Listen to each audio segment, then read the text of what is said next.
BRS party బీజేపీలో విలీనం కాబోతుందిరో అంటూ కొన్ని మీడియా ఛానల్స్ ఈ మధ్య తెగ దండోరా వేస్తున్నాయి. బ్రేకింగ్ న్యూస్, ప్రళయం రాబోతుంది. కేసీఆర్ మోడీలు కలిసి విధ్వంసం సృష్టిస్తారు. ఇక రేవంత్ రెడ్డి పని అవుట్ అని అంటూ బీఆర్ఎస్ పార్టీ విలీనం గురించి కొందరు పెద్ద పెద్ద చర్చలే జరుపుతుర్రు. మీరు కూడా ఏంది కేసీఆర్కి ఏం రోగం పుట్టిందని ఇక బీజేపీ పార్టీలో విలీనం చేశాడు అని అనుకుంటుర్రా? కొంపదీసి నమ్మిర్రా ఏంటి? ఏ ఊకోరి.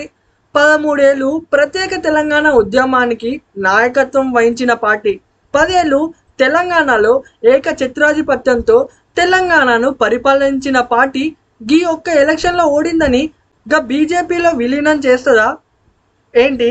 కేసీఆర్ కూతురు మన తెలంగాణ ఆడబిడ్డ కవితక్కను లిక్కర్ స్కామ్లో అరెస్ట్ చేసిర్రు.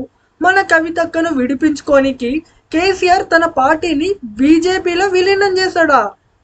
ఏదో స్కామ్లో అరెస్ట్ అయిన రాజకీయ పార్టీకి చెందిన నాయకులు అంటే లాలూ ప్రసాద్ యాదవ్, జయలలిత, వైఎస్ జగన్మోహన్ రెడ్డి లాంటి చాలా మందిని జైలు నుంచి బయటికి రావడానికి వాళ్ళ పార్టీలను అప్పుడు కేంద్రంలో అధికారంలో ఉన్న పార్టీలో విలీనం చేశారా?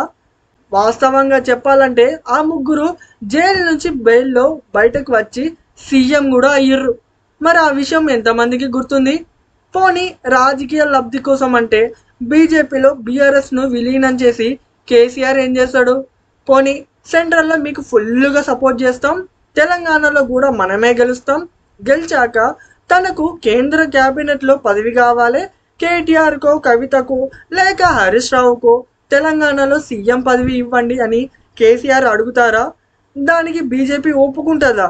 కనుక బీజేపీ బీఆర్ఎస్ రెండు పార్టీలు భవిష్యత్తులో పొత్తు పెట్టుకొని తెలంగాణలో అధికారంలోకి రాబోతుంది అనే న్యూస్ ఎంతో కొంత కన్వీనియన్స్గా ఉంటుందేమో కానీ బీజేపీలో బీఆర్ఎస్ విలీనం కాబోతుంది అంటే మాత్రం నమ్మబుద్ధి కావడం లేదు.